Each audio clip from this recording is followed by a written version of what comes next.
très important.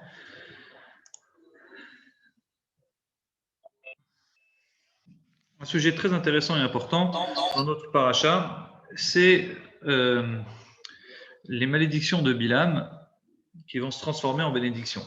Tout d'abord, il faut bien comprendre que cette paracha, donc en un mot, parce que c'est une paracha qui se suit avec une seule histoire d'une traite. La semaine dernière, on a raconté comment les béné Israël se trouvaient à la frontière de Canaan, où Moshe il a fait ses dernières guerres qui sont la guerre de Sichon et Og, en Jordanie actuelle. Et il y avait un voisin qui s'appelait Balak. C'était le roi de Moab. Balak, le roi de Moab, pensait qu'il allait être le prochain sur la liste. Et donc, il commence à avoir peur et paniquer. Il paniquait, il pensait que les béné Israël et Moshe allaient lui faire la guerre pour faire la conquête et le gagner. La réalité, c'est que jamais Moshe aurait fait la conquête contre lui parce qu'on sait qu'il a reçu l'ordre de Dieu de Al-Tatsar et de Moab. On n'avait pas le droit de faire souffrir Moab, car c'était d'une certaine manière nos petits cousins. Et donc, il ne fallait pas leur faire la guerre, mais eux ne le savaient pas. Donc, Bilam, ne sachant pas quoi faire, il a pris la décision de payer un magicien, un prophète Goy, un vrai prophète Goy à cette époque, c'était, comme on verra après les détails de ce personnage, et bien évidemment, il va prendre l'initiative et il va payer ce Bilam. Une première fois, Bilam refuse, puisque Dieu lui dit de ne pas aller avec eux, Kibarouchou, car c'est un peuple qui est béni. Et Dieu lui parle, c'est pour vous dire le niveau de ce personnage. Et donc la première fois, Dieu dans un rêve, Dieu on l'appelle Elohim parce que c'est un niveau inférieur, c'est pas Hachem qui s'adresse à Bilam, mais c'est Elohim. Et puis après, on va avoir Dieu dans un second qui s'adresse à lui dans un rêve, donc c'est pas le niveau de Hachem, mais c'est en plus pas en journée, mais c'est vraiment contrairement à Moshe qui est panim, el panim, lui c'est dans un rêve, dans son sommeil et la nuit. Et là, Dieu lui dit de ne pas y aller. Et Bilam va répondre. Le lendemain matin, il va dire au messager de Balak, je ne peux pas aller avec vous. Donc eux, ils comprendront qu'avec nous, il ne peut pas aller. Avec d'autres personnes, il peut y aller. Donc à la fois Balak, une seconde fois, il va envoyer une deuxième équipe plus grande, plus nombreuse, avec plus d'argent, pour motiver Bilam à venir avec eux pour maudire les béné Israël. Là, Dieu, voyant qu'il a vraiment envie d'y aller et qu'il a envie de faire du zèle, il le laisse y aller, lui dit vas-y, mais ce que je te dirai de dire, tu diras. Vous connaissez l'épisode de l'âne, où à 3 reprises l'âne voit un ange que lui ne voit pas, et l'âne se tourne sur le côté plusieurs fois, jusqu'au moment où il blesse Bilam, et là Bilam il lui met des coups, et puis suite à ces coups, il y a le fameux miracle de l'âne qui parle. L'ânesse va parler, et l'ânesse va dire pourquoi me frappes-tu 2 fois? Je ne vous poserai pas la question avec la réponse que j'ai lue cette semaine du Abarbanel, où est-ce qu'on a vu un animal qui parle? Les animaux, ça ne parle pas. La seule fois où on a vu un animal qui parle, et c'est même pas un animal, c'est un serpent. Et la Torah, elle fait toute une histoire autour de ce serpent qui a parlé, parce que c'est extraordinaire. Et c'est très étonnant. Donc, une ânesse qui parle, c'est d'autant plus étonnant. Quoi qu'il arrive, l'ânesse parle, l'ange apparaît et lui dit attention, rappelle, fais attention, tu peux y aller. Et rappelle-toi de dire seulement ce que Dieu te dira de dire. Et à plusieurs reprises, quand il arrive là-bas, il voit les béné Israël, il essaye de les maudire, il va faire des sacrifices à Dieu. Et quand la Torah nous dit qu'il fait les sacrifices à Dieu, c'est pas anodin, c'était très rare les personnes qui faisaient des sacrifices à Dieu à cette époque-là pour Dieu, pas pour de l'idolâtrie. Donc c'était vraiment un homme spirituellement élevé et important, et il fait des sacrifices à Dieu pour trouver l'opportunité de maudire les béné Israël. Et à plusieurs reprises, il ne va pas les maudire, mais il va les bénir avec ce fameux slogan qu'on dit tous les jours dans la tfila, en début chez les Ashkenazis, Matovu alecha Yaakov mishkenotecha Israël, ça fait partie des souvenirs. Chez les Sfaradim, il y a 10 souvenirs, pas 6 à avoir à la fin de la tfila. Et chez les Ashkenazes, le fameux souvenir de Bilam, Zechorna, Ma'yatz, Balak, Melech, Moab, souviens-toi ce que Balak avait comploté contre toi avec ses malédictions de ce magicien Bilam, on doit s'en rappeler. Alors certains s'en rappellent de façon officielle, d'autres s'en rappellent au moins avant la tfila en disant Matovu alecha Yaakov mishkenotecha Israël, le fameux slogan et les bénédictions que Bilam va en fait d'une certaine manière sortir de sa bouche. La fin de la paracha est très intéressante puisqu'on ne comprend pas le lien, le sujet directement. Et la fin de la paracha, il nous raconte, dans une autre histoire, avec un blanc, une histoire étonnante d'un homme qui faute avec une femme, un chef d'Israël, on le saura plus tard, il s'appelait Zimri, et il faute avec une fille qui s'appelle Cosbi. Cette fille, c'était une Moabite, ce n'était pas une juive. Et pas seulement que ce n'était pas une juive, mais cette femme, pour pouvoir faire fauter ce prince d'Israël qu'on appelait Zimri, pour faire fauter ce prince-là, il y avait bien sûr l'objectif avant ça, de fauter avec elle, c'était de faire aussi l'idolâtrie. Donc on voit que beaucoup de Béné Israël vont fauter avec des filles, des Moabites et des Midianites qui vont venir pour encourager les Juifs, pas seulement à faire des mariages interdits, mais en plus à faire de l'idolâtrie, de la Avodazara. En l'occurrence, à cette époque-là, c'était la Avodazara de Péor. Et à cause de ça, il y aura une épidémie, c'est énorme, mais ce jour-là, il y a eu 24 000 morts. Une épidémie à cause de ces fauteurs. La Torah, elle conclut par ces 24 000 morts jusqu'au moment où Pinchas, le fils de Éléazar, le petit-fils de Aaron à Cohen vient, tue l'homme qui faute et la femme qui faute, et quand il les tue tous les deux, l'épidémie, c'est ça. On ne comprend pas le sujet, le lien entre ces deux sujets, et pourtant le lien est très simple. Bilam, voyant que ces bénédictions, ces malédictions se transforment en bénédictions, le Midrash raconte qu'il va conseiller le roi Balak en lui disant, écoute, les Juifs, ils ont une particularité, et c'est ça qui leur donne cette splendeur, ces bénédictions qu'ils vont avoir dans le temps. Leur grandeur, c'est faire attention au mariage interdit, de ne pas fauter à ce niveau-là. Donc il dit, si tu arrives à faire fauter les Béné Israël sur les mariages interdits, ça va énerver Hachem. Et là, tu vas pouvoir les fragiliser, et c'est exactement ce qu'il va faire, ce qu'il va conseiller, et c'est ce qu'il va faire Balak, et il va donc envoyer une équipe de filles, de femmes, pour faire fauter les Béné Israël en leur faisant faire l'idolâtrie.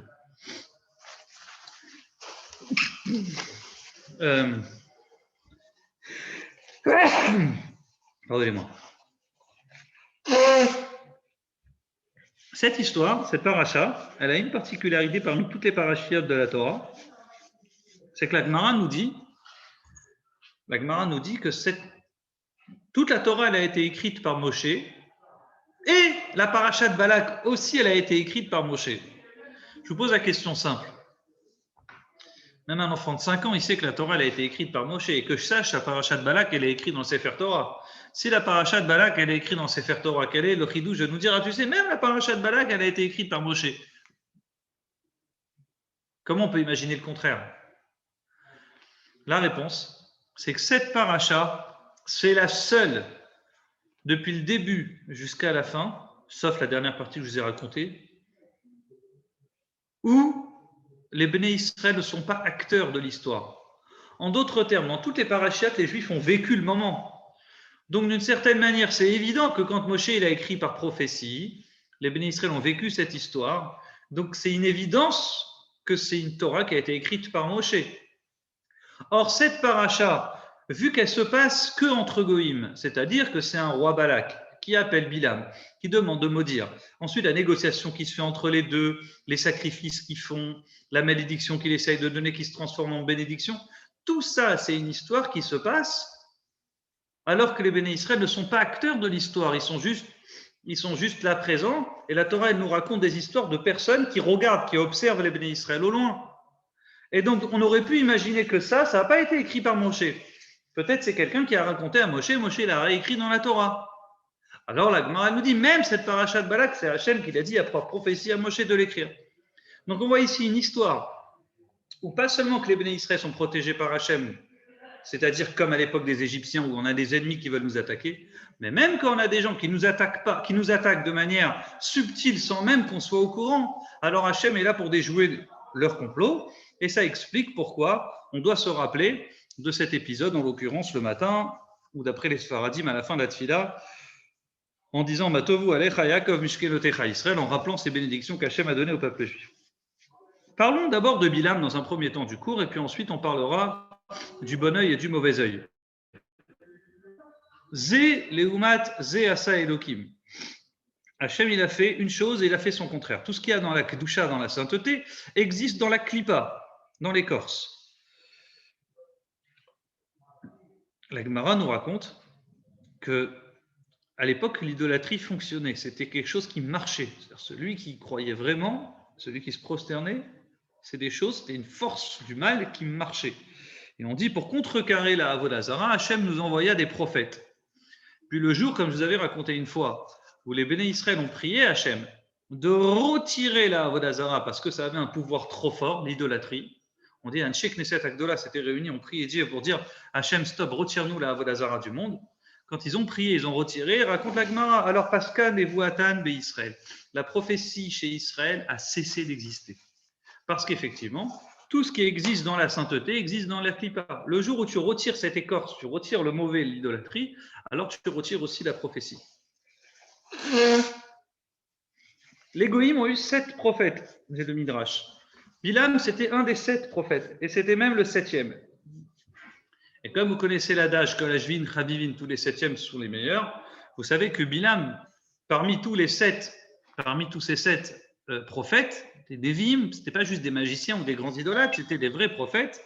Parmi ceux-là existait donc Eliphaz, cite le Midrash, Baldad, Tsoufar, Eliaou Goy, Eyov et Bilam. Eyov, c'était un prophète Goy, comme vous connaissez, et bien sûr Bilam.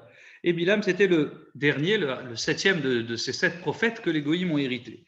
Pourquoi Dieu il a donné ces prophètes aux Goïms? C'est tout à fait logique, pour nous apprendre qu'effectivement, les Goïms aussi, pour pas qu'ils se plaignent à Dieu en disant oui, mais tu as donné à Moïse, tu as donné à Moshe, tu as donné à Abraham, tu as donné à Yitzhak, tu as donné à Yaakov, tu as donné tous ces tzadikim, mais pourquoi tu ne nous donnes pas à nous aussi un tzadik, un prophète qui nous aide, qui nous guide, qui nous juge, qui nous dirige? Alors Hachem, pour bien montrer aux Goïms, vous aussi vous avez un Moshe Rabbeinu. Moshe c'est le 7e, mais vous aussi vous avez un Bilham qui est lui aussi le 7e. Et lui aussi, c'est le contre-pouvoir de Moshe, mais pas un contre-pouvoir force du mal. C'est vraiment un prophète, un homme à qui je m'adresse, qui pourra vous diriger, qui pourra vous aider. Sauf que Moshe, il va vous tirer vers le haut, et Bilham, dans les faits, il va vous tirer vers le bas. Il va vous éloigner de Dieu. Dit le Zohar. Moshe Rabbeinu et Bilham font partie du même shoresh, de la même source. Chava a fauté. Au départ, Dieu il avait décidé de séparer le bien du mal.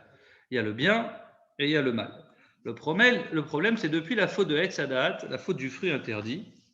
Alors à ce moment-là, il y a eu ce qu'on appelle un mélange de bien et de mal. Hachem a mélangé le bien et le mal. Et donc, après...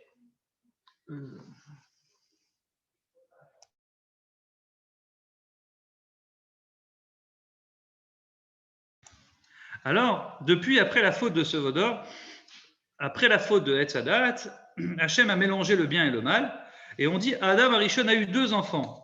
Le premier, c'était Caïn. Caïn, il était du côté de l'écorce, la clipa. Evel, il était du côté de la Gdusha. Son deuxième garçon, c'était celui qui est censé être Kadosh. Mais du fait qu'il y a eu un mélange de bien et de mal, alors, de Caïn aussi sort quelque chose de positif, et de Evel aussi sort quelque chose de mal. Que va-t-il se passer? Alors le Zohar dit c'est très simple. Du mal de Caïn sortira du bien, et du bien de Evel sortira de mal. Quel est le bien de Caïn? C'est Yitro. Yitro, ça sera apparemment le chef des idolâtres de la terre, et pourtant ça fait partie du bien qui était mélangé dans le mal de Caïn. Et du mal de Evel, pardonnez-moi, oui, du mal de Evel était censé être bien, mais comme il y a un mélange de bien et de mal, sortira Bilham, dit le Midrash. Bilham, c'est en fait le bien qui existait chez Evel. Et donc, conclut le Midrash El-Koudrouveni, il dit Moshe et Bilham étaient du même shoresh, c'est-à-dire qu'ils venaient tous les deux de Evel. Moshe, c'était le bon côté de Evel, et Bilham, c'était le mauvais côté de Evel. Moshe, il porte ce nom. Pourquoi on l'appelle Moshe? On dit parce que Kimina Maim Meshitiou, je l'ai tiré des eaux. Alors vous avez tous étudié la règle de l'eau. L'eau, ça représente les plaisirs du monde. Dit le Tanya, l'eau nourrit tous les plaisirs du monde. L'eau, ça symbolise les plaisirs. Et donc Moshe, depuis sa naissance, Meshitiou, je l'ai tiré de l'eau. C'est celui qui a su se dégager de la matière, c'est celui qui a su se dégager du monde pour être le grand Moshe. À tel point qu'à la fin, il suffit, comme on vous en a parlé plusieurs fois, Moshe s'est séparé de sa propre femme pour justement s'attacher à Dieu. Et ça a été un travail très grand de Moshe parce qu'il s'est dégagé de la matière. À l'inverse, Bilam, c'est celui qui est complètement attaché à l'impureté. C'est celui qui va être attaché à la terre et à son ânesse en particulier. Et ça, c'est très intéressant. J'ai lu cette semaine un Maharal de Prague, très, très instructif. Il explique, il dit, pourquoi il y a écrit qu'il y a un parallèle, Vayachavosh et Ramoro. Il y a écrit Vayachavosh et Ramoro. Alors, pour la petite anecdote,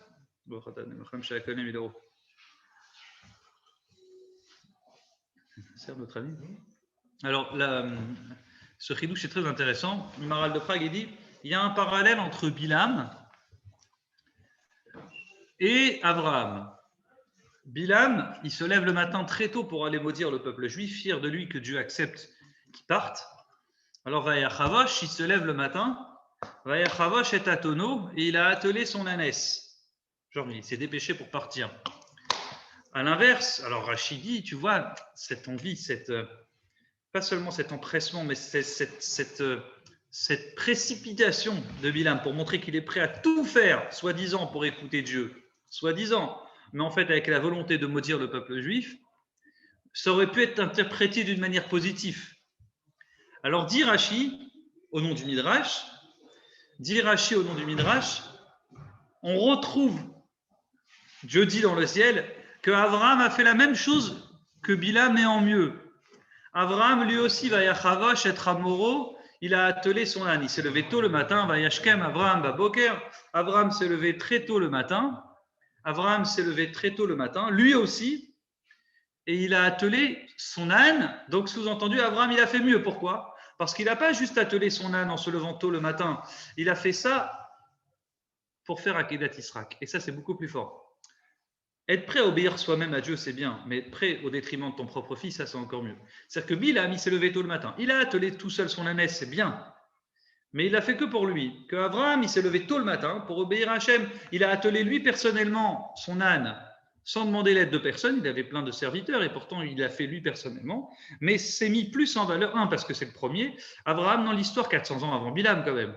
Et deux, c'est celui qui a été prêt à faire la Akedat Yitzhak en échange. Mais le Maharal de Prague, il dit, regarde, pourquoi chez Abraham c'est écrit l'âne, Chamoro? Qu'est-ce qui est écrit chez Bilam? Il a écrit son ânesse. Pourquoi il y en a un, on précise que c'est un âne et l'autre, on précise c'est une ânesse? Parce que Abraham, c'est celui qui est Chamoro, son âne. Chamor, ça vient du mot chomer, dit le Maharal de Prague, la matière en hébreu. Abraham, il arrive à maîtriser la matière. Abraham, c'est celui qui domine la matière. Comme il domine la matière, c'est celui qui a pu s'élever à être le grand Abraham. Que Bilam, il n'est pas capable de dominer la matière. Lui, ce n'est pas un âne qu'il avait, c'est une ânesse. Il était à un niveau inférieur. Après, il faut aussi un chidouche entre Shten et Arav, Imo et Ito. Les deux, ils avaient deux jeunes hommes. Et une fois, c'est écrit Imo avec lui, avec Imo avec un in, et une fois, c'est écrit Ito avec lui. Quelle différence entre les deux verbes? Je vous invite à le lire. Version longue, c'est magnifique. Revenons à un autre sujet. On a nos deux personnages.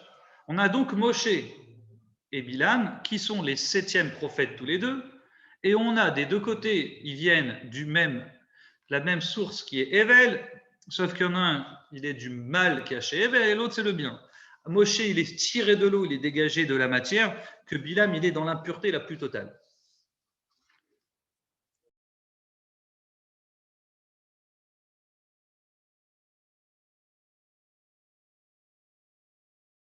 Alors, les amis, on va continuer donc cette partie-là pour vous expliquer la différence entre Bilam et Moshe. Ce Bilam qui était un grand magicien, qui était un grand sorcier aussi en l'occurrence, et un grand croyant, il a réussi à la fin de sa vie, bon bien sûr, plus tard il va se faire tuer par Pinchas lui-même, Pinchas l'attrapera, l'emmènera chez Moshe, dit le Midrash, et il sera jugé dans le Sanhédrin et ils le tueront. Ve'et Bilam Arogou, ils tueront Bilam, mais d'abord ils vont le juger au Sanhédrin. Et il finira par mourir. C'est le Midrash qui nous raconte ça dans les prochaines parachiotes. Quelle était la force de Bilam? Comment Bilam arrivait-il à maudire? D'où ça lui venait cette force de maudire? Alors la Gemara Brachot dit qu'en réalité, il ne maudissait pas, comme on peut imaginer. Ce n'est pas un magicien qui nous balance des sortilèges. Bilam, il avait une force différente. Bilam, c'est celui qui était capable, Yodea Da'at Elion, dit le Passouk, qui connaît le temps supérieur. Il a la connaissance du Elion. Ça veut dire quoi, dit la Gemara? Il connaissait les heures dans lesquelles Dieu était susceptible de se mettre en colère. Il y a un temps de Rachamim, il y a un temps de pitié et il y a un temps de Gvura, de rigueur. Et il dit, Bilam, c'était celui qui connaissait le temps où Dieu pouvait se mettre en colère. Alors, avançons un petit peu. Bilam savait que toute cette période-là, il ne s'était pas mis en colère. L'Ozam, l'Ozam, Dieu ne se mettait pas en colère, ce n'était pas une période de rigueur. La Gemara le raconte pour la version longue, pour ceux qui veulent voir, la Gemara Brachot a dit qu'il était tellement fort Bilam. On dit qu'il connaissait, on dit même Abaye raconte dans la Gemara qu'il connaissait les temps. Quel était le temps? Il dit si vous avez par exemple les 3 premières heures de la journée, dans cette période des 3 premières heures de la journée, tu prends la crête d'un coq, un coq spécialement, sa crête rouge peut tourner en blanche. Une crête rouge, elle peut tourner en couleur légèrement blanche pendant ces 3 heures-là. Et à ce moment-là, quand la crête rouge, elle devient blanche, c'est un moment où c'est un moment de din, de gvura, de rigueur divine, et tu peux taper. Tu peux maudire, tu peux dire, regarde ce qu'ils sont en train de faire, pourquoi ils méritent ça? Et ainsi de suite. Et la Gemara raconte qu'un jour, il y a quelqu'un qui voulait faire la même chose, et un juif, il voulait maudire un ennemi qui lui faisait beaucoup de mal, et puis il a dit, je vais faire ce que... Il a attrapé un coq, il l'a mis, il a attendu le moment comme ça, et puis il met le cœur pendant les 3 premières heures de la journée, et il attend que le coq, sa crête rouge, tombe en blanc, et il attend, et il guette, et il se met à s'endormir, et ça passe le temps. Et quand il se réveille, il comprend que chez les juifs, on ne fait pas ce genre de choses. Même si ces forces existent, on ne les fait pas parce que Racham aval kol ma'asa, la Gemara a conclu Dieu doit la pitié de toutes ces créatures et on ne doit pas jouer à ce genre de choses. Et donc, on remarquera que même Bilam lui-même, Bilam, on l'appelle Gever. Gever, ça peut être aussi traduit par Neuma Gever, ça veut dire aussi un coq. Le coq. Ah bon? Ah, c'est bien. Le Rabbeinu Bechaye dit pourquoi un coq? On dit le coq, il connaît le temps. Le coq, il sait chanter. Il sait, comment dire en français, il sait... comment dit-on en français? Le coq qui chante. Comment on dit un coq qui chante? Il ne faut pas faire d'erreur de français, attention là. Le coq, qu'est-ce qu'il fait? Bon, on verra, on vérifiera. Donc le coq, c'est celui qui connaît le temps. Il arrive à chanter au bon moment. Cocorico. Il connaît le moment spécifique où il peut le faire, où il doit chanter. Le coq, il a une autre particularité, donc de même qu'il ressemble à Bilam au sens où il connaissait le temps pour maudire. Rabbeinu Bechaye dit, il avait une autre chose, sa force du coq. On dit c'est un animal qui aime beaucoup les femelles. Il est attiré par les femelles. D'où l'expression, la Gemara a dit, pas être attiré par sa femme comme un coq. Pas être trop proche de sa femme toute la journée comme un coq. Pourquoi? Au sens où Bilam, c'est lui qui va donner le conseil, à Moab d'envoyer toutes les filles pour faire fauter les bénis Israël. Donc on le compare à ce coq-là. Mais bien sûr, ce coq représente les dinim, la gvoura, la rigueur.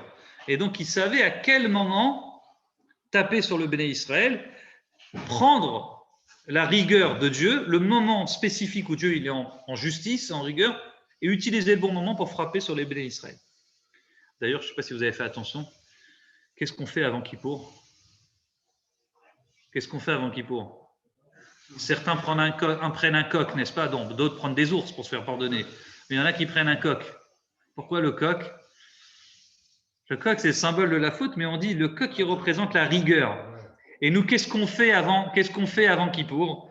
On dit, on demande à Hachem, on prend ce coq qui représente la rigueur, comme je viens de vous l'expliquer, et on fait une shrita spécifique sur ce coq. Pour les femmes. Les femmes, elles fautent moins que les hommes. Donc, bah oui, les femmes, elles prennent une poule. Ah, Raval Tabé, Alimé Brevan, il a des coqs.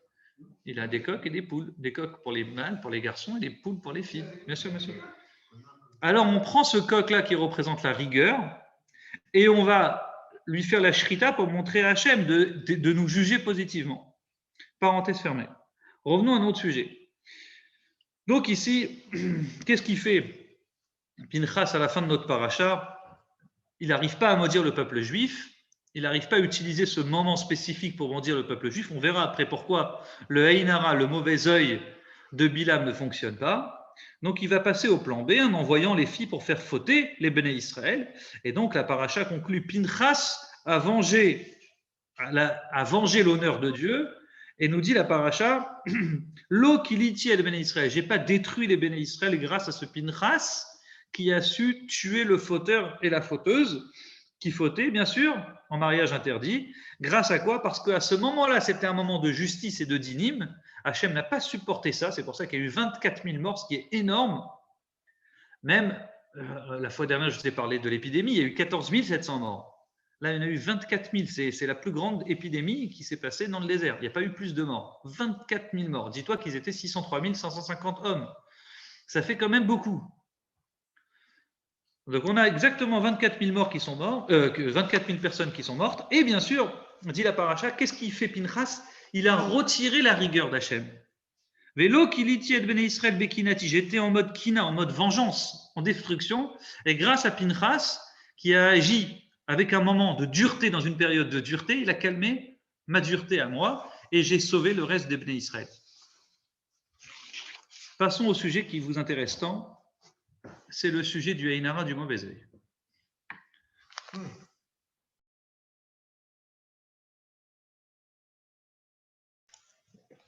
Le mauvais œil. Nous dit la Mishnah, Bilam, il avait une spécialité. Quelle différence entre Bilam et Abraham? Dit la Mishnah. Tout celui qui est l'élève de Abraham a un bon œil, entre autres. Tous ceux qui sont les élèves de Bilam, le prophète, Bilam, ils ont un Aïn Ra, un mauvais œil. Est-ce que vous êtes capable de m'expliquer la définition d'un bon œil et d'un mauvais œil? J'entends ça depuis que je suis enfant dans le biberon, à 5 ans, bon œil, bon œil, bon œil. Puis ma naissance, on peut même dire. Mais sa mère peut être un... Ah, est-ce qu'on peut se mettre le mauvais œil sur soi-même?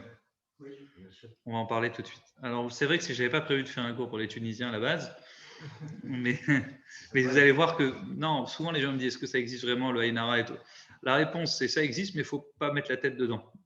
Il ne faut jamais être trop superstitieux. Vous savez pourquoi? À force de trop y croire. Non, il ne faut jamais être trop superstitieux, ça porte malheur.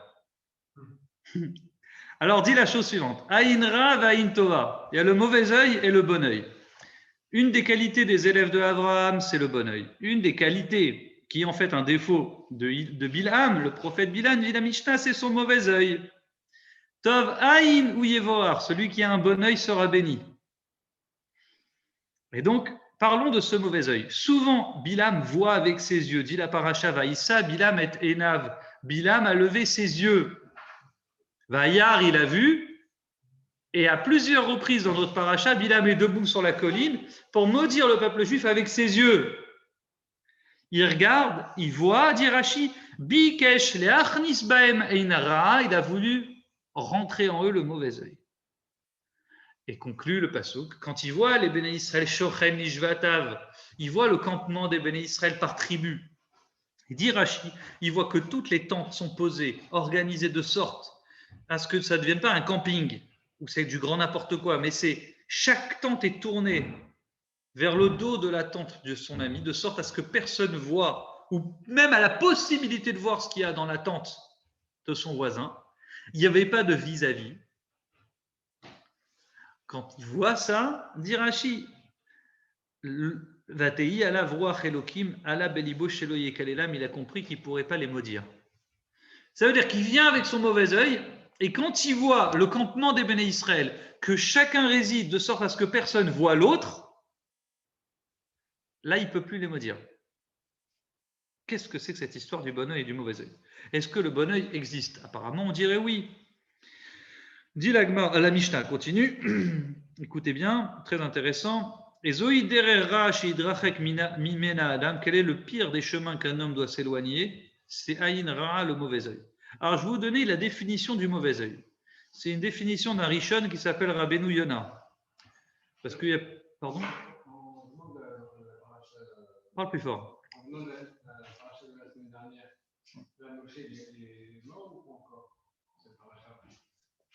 Mais non, il n'est pas mort. Moshe, il n'est pas mort. C'est Moshe est mort dans Parashat Vezot Abracha. Oui. Bien sûr, fais vite, s'il te plaît.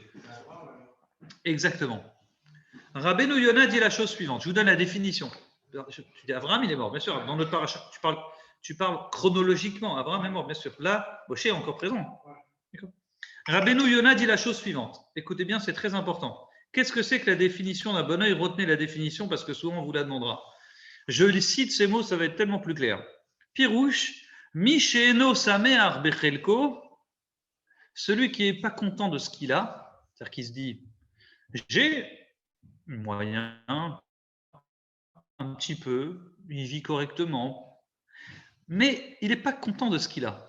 Ve'uyan et Travero, et il regarde, il observe son ami, et Achir Mimenu qui est plus riche que lui, et il dit Mataï et Asher Osher Gadol Kamou, quand est-ce que je serai riche comme lui? Ve'u Gorem Raleatzmo Ulchavero, c'est magnifique. Il va se faire du mal à lui et à l'autre. Quand tu fais le Einara, le mauvais œil, ça veut dire tu te fais du mal à toi et à l'autre. C'est-à-dire que tu ne te contentes pas de ce que tu as, c'est ça la définition. Et en même temps que tu ne te contentes pas de ce que tu as, tu veux ce que l'autre a. Tu dis quand est-ce que ce que l'autre a, je l'aurai pour moi. C'est pas a-t-il la poisse, c'est pas ça Einara. C'est je ne suis pas content numéro 1 de ce que j'ai, je ne suis pas satisfait. Et en plus, j'attends impatiemment quand est-ce que moi aussi je serai aussi riche que lui. Il dit pourquoi je me fais du mal à moi en faisant ça? Il dit parce que tout simplement, il s'arrafe, il va brûler de l'intérieur. Cet homme-là, voyant qu'il n'a pas les capacités d'avoir ce qu'il a l'autre, il se fait souffrance. Lui-même, il va souffrir de ça. Donc, il va abîmer son propre corps et abîmer autrui, l'autre. En même temps, en brûlant soi-même, il se brûlera d'une certaine manière l'autre. Ça veut dire qu'il se fera souffrir de l'intérieur et il fera souffrir la personne sur qui il regarde. Ça, c'est le Inara, le mauvais œil. Combien c'est bien, c'est beau ce qu'il a à l'autre, c'est magnifique. Et ça, c'est le travail de Bilam. On dit, Bilam regarde les Béné Israël, il voit qu'ils ont des qualités que eux n'ont pas, c'est-à-dire le vis-à-vis. Cette sniout, c'est quoi cette sniout? Chacun campe, mais pas en face de l'autre. C'est pas, hey, tu viens à la maison, on rigole, hey, viens, on prend un repas entre amis, ouais, viens. Pas du tout. Chacun chez soi. Il n'y a pas tu viens, il y a une sniout naturelle. Il dit, c'est là où il conclut, au lieu de maudire, il ne peut pas. Pourquoi il ne peut pas maudire? Quand il voit qu'il y a une sniout chez eux, il dit, ma tovu alecha Yaakov, qu'est-ce qu'elles sont belles tes tantes Yaakov. Je suis obligé de vous ramener cette Gemara très drôle qui dit, très drôle entre guillemets, Masechet Baba Metzia, elle dit la majorité des gens qui meurent, on va dans une tombe, vous allez dans un cimetière, elle dit la majorité des gens qui sont morts dans le cimetière, qui sont morts, sont des gens qui sont morts à cause du Einara. Attention, c'est-à-dire qu'il y a eu une conséquence, mais cette conséquence est venue à eux à cause du Einara. Comment on va faire pour sortir de Einara? Assour le Adam la mode besade chavero besha shiomedet bekomotea. C'est assour pour un homme de guetter, d'observer le champ de son ami lorsque les gerbes sont droites. C'est-à-dire, le type il a son champ au moment où, où les récoltes elles sont belles, ça a bien mûri. Le type il vient, il passe à côté, il dit qu'est-ce que c'est classe, qu'est-ce que c'est beau, les champs d'autrui. Il est heureux, genre, il dit mais c'est vraiment pas mal ce qu'il a. Il a un peu les boules, lui, de ne pas avoir ça. Et il est en train de juger l'autre. Il dit voilà, qu'est-ce que c'est magnifique. On dit c'est assourd. Tu n'as pas le droit de jouer à ça. Ne regarde pas l'autre, n'observe pas l'autre quand l'autre il est en période de richesse. Très intéressant. Pourquoi, dit Rashi? Pour ne pas lui amener le Inara, le mauvais œil. Pour ceux qui ont eu des filles en première, je suis obligé de vous citer cette Gemara. C'est le même Gemara dans Baba Metzia qui raconte l'histoire. Amar Afrizda dit celui qui a une fille en premier, tout le monde dit j'ai le garçon, youpi, ouais, tu as le garçon en premier, tu es heureux, tu fais la fête et tout, tu loues le Stade de France. Celui qui a une fille en premier, la Gemara dit Simania Féou les banim, c'est bien, ça annonce un bon siman pour ses futurs garçons. Donc celui qui a une fille en première, c'est un bon. Pourquoi? C'est la Gemara dit parce que, bon, bien sûr, il y a l'aspect technique, c'est que la grande sœur, elle peut s'occuper des petits frères, l'aspect technique.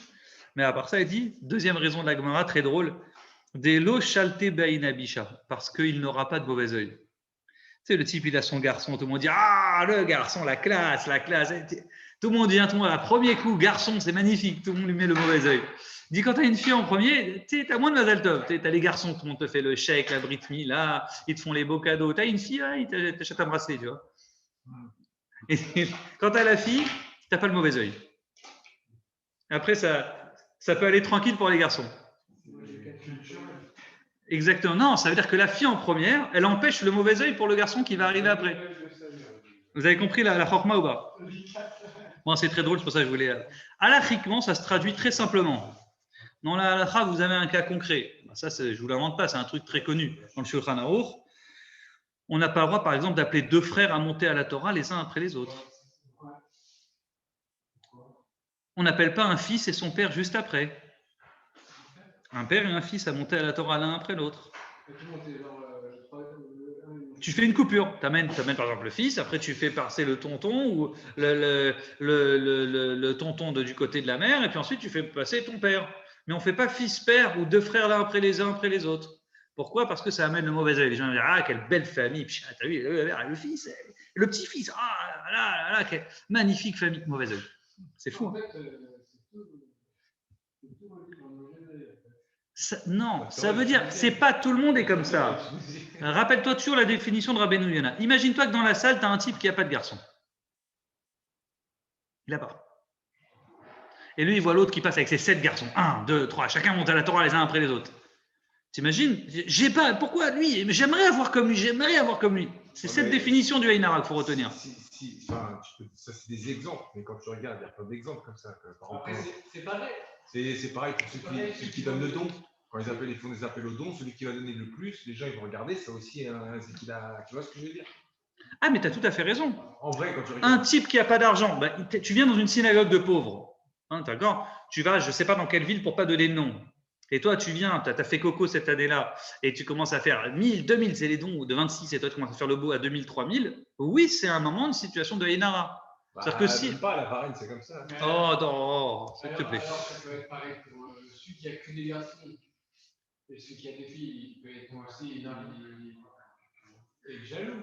Mais ce n'est pas une question de jalousie, c'est même pas un type méchant. C'est le type qui dit ah là, pourquoi j'ai pas comme lui? Lui, il n'a pas, il demande à avoir la même chose. Donc, on fait attention. Donc, il y a des règles. La Torah, elle est maligne. Elle nous dit attention, tu ne fais pas monter deux frères les uns après les autres. Ouais, mais comme par exemple, moi, je vois dire 4 filles et un, il a 4 garçons. Il aimerait avoir une fille. On va dire, moi, lui, il a 4 filles, moi, j'ai que des garçons. Toi, tu découvres que ça fait plus plaisir. Tu découvres que ça fait plus plaisir à un homme d'avoir un garçon. Et tu découvres le monde. C'est culturellement, dans toutes les cultures de la Terre, tout le monde veut un garçon, tôt ou tard. D'accord? Donc, c'est la règle. Attends, ta vie privée ne nous regarde pas, on est dans un cours enregistré. Continuons. Voilà, on avance un petit peu. Dit la halakha, on n'a pas le droit de faire monter deux frères les uns après les autres, et bien sûr, un père à l'autre, parce que ça amène le mauvais œil. Il y a une prophétesse, une tzadékette, qu'on appelait Chana. Chana va donner naissance au grand prophète Shmuel. Ouvrez, écoutez, regardez ce qui est écrit dans le Passouk. Vatidor Neder, elle n'a pas d'enfant, donc elle fait un vœu, elle dit Hachem, s'il te plaît, si tu me donnes, tu donnes à ta servante Zera Anashim, une descendance d'hommes. Alors, à ce moment-là, il deviendra Nazir. Ça va devenir le futur Shmuel. Ça veut dire quoi, Zera Anashim? Une descendance d'hommes, parmi les hommes. La Gemara, elle s'interroge, elle dit, elle est bizarre cette phrase, elle aurait pu dire, donne à ta servante un fils. Pourquoi elle dit une descendance d'hommes? Parmi les hommes, dit la Gemara, ça veut dire qu'elle demande à Hachem d'avoir un enfant dans la moyenne des hommes. Elle ne veut pas un enfant le top, elle ne veut pas l'enfant qui arrive qui a 100 sur 100 à tous les contrôles. Elle veut un enfant qui a 90 sur 100. Le top du top, qui a toujours 100, qui est le meilleur, si d'officiné, il est très beau, très fort, très intelligent, extraordinaire. Depuis sa naissance, si c'est le meilleur des meilleurs, c'est pas bon. Dit la Gemara, elle demande un enfant parmi les hommes qui ressemble, qui est bien sûr dans la moyenne supérieure, mais elle ne veut pas que... Voilà, intéressant. Avançons un petit peu. Vous avez une histoire très, très, très instructive que vous connaissez dans le Navi qui s'appelle l'histoire de Elisha, le prophète Elisha. Elisha s'est rapporté la chose suivante. Donc l'élève de Eliyahu Hanavi, plus tard il deviendra le grand prophète Elisha, il va souvent chez une famille qui n'avait pas d'enfant, il prie pour eux, et cette femme qui n'avait pas d'enfant a un enfant. Plus tard, l'enfant grandit, il dit « Ah, et ma tête !» Le Navi raconte, et il tombe dans les champs, tombe par terre au sol, et il meurt. Vayamot, c'est-à-dire l'enfant bénit pas. Pour arriver, cette femme qui attendait un enfant, Elisha l'a béni, elle a un enfant, et il meurt. Vayamot, le passage dit. Qu'est-ce qu'elle fait la femme? Elle ne se dégonfle pas. Elle prend l'enfant mort, elle le met avec elle, elle l'emmène chez le prophète. Elle lui dit, voilà l'enfant mort, guéris-le maintenant. Sauve-le. Pardonnez-moi, je me suis trompé, désolé. Elle part voir le prophète, elle lui dit, Vatachazek beraglav, elle lui annonce, elle le supplie de guérir son fils. Elle n'est pas venue avec l'enfant. Alors, Elisha dit à son ami Gehazi, à son élève et à son secrétaire, il dit, prends mon bâton. Je cite, Chagor motnecha, donc attache ta ceinture, prépare-toi, habille-toi. Kar mishanti, prends mon bâton. Va, kitim saish lotevarechenu, lorsque tu iras dans la route et tu verras un homme, ne le bénis pas, ne le salue pas, ne lui dis rien. Qui est ish, quand un homme te dira bonjour, bonjour, ne lui réponds pas. Et à ce moment-là, tu prendras mon bâton, tu mettras sur l'enfant et il vivra. Miracle. Résurrection des morts. Qu'est-ce qu'il fait notre ami le secrétaire? Gehazi il s'appelait. Il vient, il va, il met le bâton sur l'enfant. L'enfant ne guérit pas. Une seconde fois, à la fin de l'histoire, juste pour que vous, au moins, vous serez au courant de la fin. Une seconde fois, il va voir le prophète, il lui parle, il lui dit, est-ce que tu as parlé à quelqu'un, etc. Il n'a pas obéi à son maître, au prophète. À la fin, une seconde fois, le prophète va finir par guérir l'enfant, faire vivre l'enfant. Il va le faire vivre. Et raconte le Midrash à chose. Qu'est-ce qui s'est passé? Qu'est-ce qu'il lui demande? Pourquoi il lui dit, quand tu verras quelqu'un, ne réponds pas, ne parle à personne, vas-y. Il veut lui dire, dit le Midrash, fais attention au haïnara, au mauvais œil. Ça veut dire quoi? Si tu parles à tout le monde, les gens vont dire où tu vas? Tu dis ah, mon maître il m'a dit de prendre le bâton. Ah, tu vas faire quoi avec le bâton, Gehazi? Oui, je vais poser sur un enfant pour le guérir du mauvais, le guérir et comme ça il est mort et il va guérir. Quoi? Mais c'est pas possible. Il y a que Dieu qui est capable de guérir. Oui, mais mon prophète il m'a donné un miracle à faire. N'annonce rien à personne. Si tu commences à parler à tout le monde, t'attires sur toi le haïnara, le mauvais œil. Combien de gens sont malades, espèrent guérir? Combien de gens sont morts, espèrent vivre?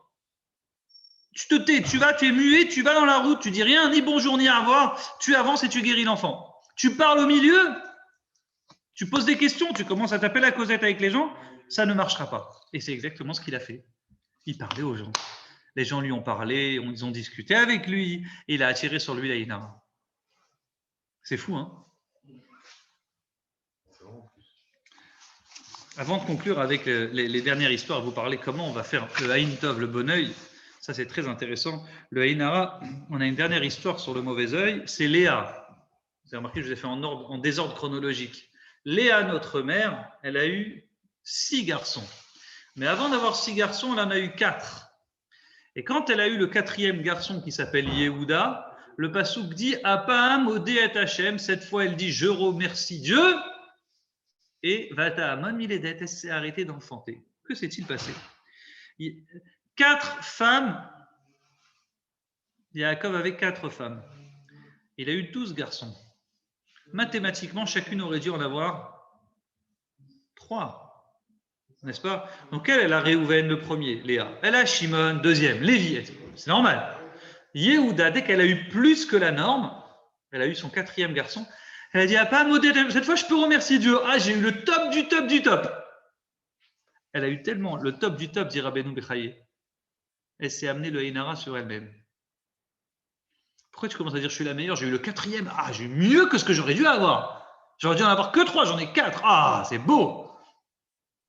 Ben, tu as eu le haïnara, elle s'est arrêtée. Elle est redevenue stérile. Après, elle en aura plus tard encore 2.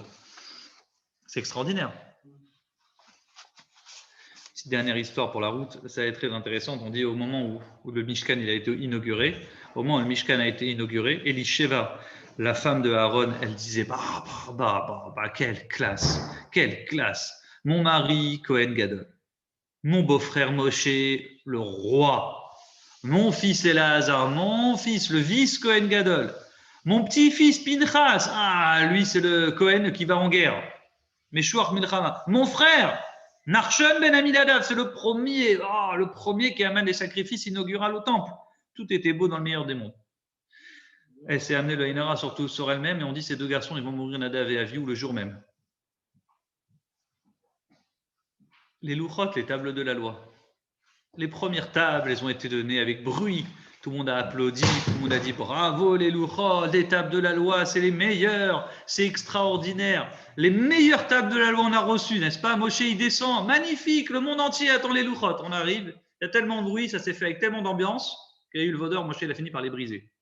Pour les secondes tables de la loi, Dieu lui dit Ve'ish lo ya'al et imar, que personne ne monte avec toi dans la montagne. Ve'gam ish al yira becholar, que personne ne s'apparaisse, monte dans la montagne et puisse être vu dans la montagne à part toi. Et ces deuxièmes tables de la loi, elles vont venir en discrétion, dans le calme, sans que personne soit au courant. Et c'est celles-là qui ont tenu dans le temps jusqu'à nous aujourd'hui. Parce qu'il n'y a pas eu de Einara, dit l'Agmara, il n'y a pas eu de mauvais œil dans cette deuxième table de la loi. Conclusion, dit l'Agmara. Qu'est-ce qu'un homme doit faire pour vivre? Elle est drôle cette phrase. Que doit faire un homme pour vivre? Il doit mourir. Yamit Atzmo, il doit se faire mourir. Tu veux vivre longtemps? Voilà, exactement, c'est l'idée. Écrase-toi, fais-toi petit, tu vivras longtemps. Extraordinaire. Il y a des gens particuliers, comme la dit, il y a des gens particuliers qui, eux, n'attirent pas sur eux le Haïnara, les Yosef. Le premier, c'est Yosef. Le premier Yosef de l'histoire, Yochanan ben Zakkai, il dit, moi, je suis un descendant de Yosef, ne viens pas sur moi le mauvais œil. Pourquoi? On dit, Yochanan ben Zakkai dit, je suis un descendant de Yosef directement, et lo shalta bi ainara, le mauvais œil ne peut pas régner, ne peut pas dominer, ne peut pas me dominer. Ana mizara de Yosef kaatina, pour que tout le monde comprenne, je l'ai fait en araméen, pas en hébreu. Il dit, je suis de la descendance de Yosef, lo shalta bei ainabisha, je n'ai pas sur moi le mauvais œil. Et pourquoi Yosef, spécialement Yosef? Et là, on va conclure ce cours avec le bon œil. C'est un bon présage. Il dit, sur moi, il n'y aura pas de mauvais œil, parce que Yosef, c'était celui qui avait le bon œil. Qu'est-ce qu'il avait, dit la Gemara? C'est très simple. Aïn, l'œil. Shelo ratzta lazun mima she'eno shelo, qui n'a pas voulu se nourrir de ce qui n'était pas à lui. Ein aïnara sholetet bo, le mauvais œil ne peut pas le dominer. Celui qui, avec son œil, quand il avait la possibilité de manger ce qui n'était pas à lui, de prendre ce qui était à autrui, cet œil qui était à autrui, ce qui était pour l'autre, c'était la femme de Potiphar. Joseph, il avait l'occasion de prendre la femme de Potiphar. Et cet œil-là, il a su la préserver. Il s'est empêché de prendre ce qui n'était pas à lui. Alors on dit, l'œil ne peut pas le dominer. Rappelez-vous, quelle est la définition de Rabbeinu Yona du mauvais œil? C'est, je suis triste, pourquoi moi j'ai pas ça? Et donc automatiquement, tu veux ce que l'autre a. Il faut les deux conditions. Alors tu te fais du mal à toi et à l'autre. Oui ou non? Donc il dit ici, Yosef qui lui n'a pas voulu ce que l'autre avait. Lui, il n'avait pas ça. C'était un petit jeune célibataire, tout jeune comme ça, tout seul perdu. Il aurait pu dire, moi aussi, j'aimerais me marier, j'aimerais être riche, la vie est belle. Il n'a pas mis les yeux sur la femme de Potiphar. Alors sur lui ne dominera pas le mauvais œil. Il y a aussi une deuxième histoire sur Yosef, celui qui a préservé sa mère de Esav. Mais c'est vraiment cette histoire que je voulais vous mettre en relief parce que c'est celle qui représente le mieux le bon œil, celui qui amène sur lui le bon œil. Donc, conclusion du cours, celui qui fait tout pour l'autre, celui qui est prêt à rendre service à un autre, celui qui donne de soi, de sa personne pour le klal, c'est-à-dire pour le peuple juif de façon générale, celui qui est prêt à donner même sans retour. C'est normal d'obtenir un retour. Un jour, tu dis, bon, je rends service, bon, c'est normal que la vie tourne, et puis ensuite, moi aussi, un jour, on me rendra service, on me rendra l'appareil. C'est bien déjà. Mais celui qui est prêt à rendre un service au klal, c'est-à-dire à une assemblée, au peuple, en sachant que jamais il y aura un retour. Ça se serait su. Sinon, on serait tous chefs de communauté, n'est-ce pas? Donc, celui qui est prêt à rendre service à une communauté, en sachant qu'il n'y aura jamais un retour de la communauté pour celui qui rend service à la communauté, il te dit Lotishlot boinara, celui qui donne de son bon œil, celui qui donne de son temps, de son énergie pour l'autre, ne peut pas le Einara dominer sur lui. Donc, le mauvais œil, c'est celui qui ne donne pas, qui ne veut pas. Pourquoi l'autre il a plus? Pourquoi l'autre il va gagner plus? Pourquoi l'autre il va avoir plus et moi j'ai pas? C'est injuste. Ça, c'est le mauvais œil. Le bon œil, c'est celui qui souhaite la réussite de l'autre, qui souhaite que l'autre aille bien. Il va donner de son temps et de son énergie pour l'autre. Tov Aïn, et je conclurai avec cette bonne parole, un bon œil, ou Yevorach, celui qui a un bon œil, lui sera béni. Celui qui souhaite à l'autre que des bonnes choses, lui sera béni. Ça, c'est la conclusion. Alors, on se souhaite bien sûr d'avoir que des bons yeux les uns envers les autres, envers les amis, n'est-ce pas? Quand bien même on manque de quelque chose que l'autre a, il ne faut jamais penser à pourquoi pas moi. Jamais, au contraire, l'autre il a, c'est parce qu'il mérite. Et moi j'aurai, mais un jour, mais voilà, Dieu me donnera qu'au bon moment. Mais pas dire moi aussi j'aimerais ce que l'autre a, surtout quand tu l'as pas, qu'on se souhaite que des bonnes choses les uns les autres. Et si Dieu veut, très prochainement, on fera venir le Mashiach Tzidkeinu B'meira B'yameinu. Je souhaite à tous Shabbat Shalom et Agut Shabbos. Shabbos, amen, amen, amen.